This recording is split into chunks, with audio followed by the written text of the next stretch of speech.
भैया, ए भैया, भाई वाह, का भाई, का भैया कैसन मुंह गिरौले वाला, का बताई रे,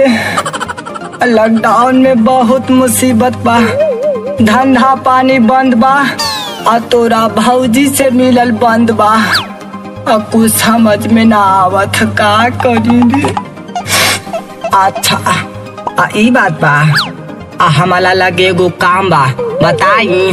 तब बताओ ना, अथा थू ना, आवा है ने आवा, के ठेला पे बैठा नहीं।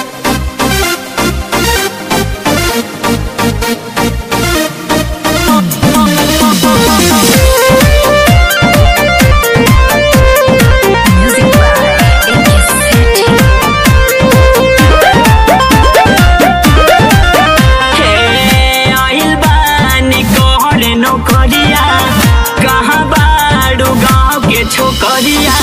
और देखा ना लभर हवा के घूमी के भइल बहा करिया केहू नाही ले कहो सुख गइल बा परनावा ले लो बैगनवा बैगनवा ले लो बैगनवा ले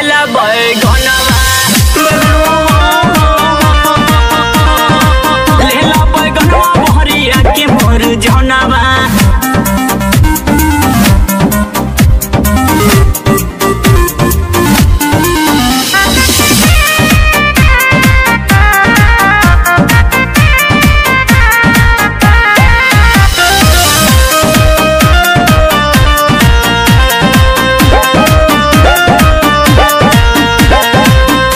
तेरी माँ का गोड़ पर ना बेचाई कारे, बीस रुपया का बेतबा तो बेताई, 10 रुपया का बेता 10 रुपया का, हाँ, बेच 10 रुपया ले लाना हो,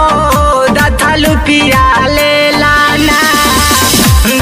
रुपया ले लाना हो, 10 रुपया ले लाना, कहा धौली लेके थेला, 10 रुपया ले लाना,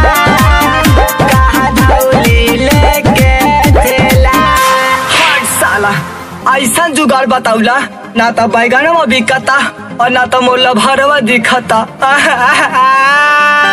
सोचता नी कूद के हम दे दी परनवा बिके नाही मोर बहे गनवा है राम, ना तो हम दे देबो यही जे परनवा मिले नहीं आई मोरा जनवा है राम। ना बिचाई कारे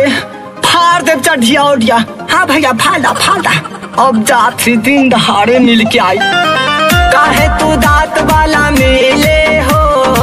लागल दिमाग हमल हिले हो, काहे तू दांत वाला मिले हो, लागल दिमाग हमल हिले हो, पकड़ई बाता दुख वाली होई मोली मैया,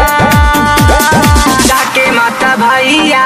माल कलाई हा, जाके माता भैया माल कलाई हा, जाके माता भैया ले ला बैगनवा ले ला बैगन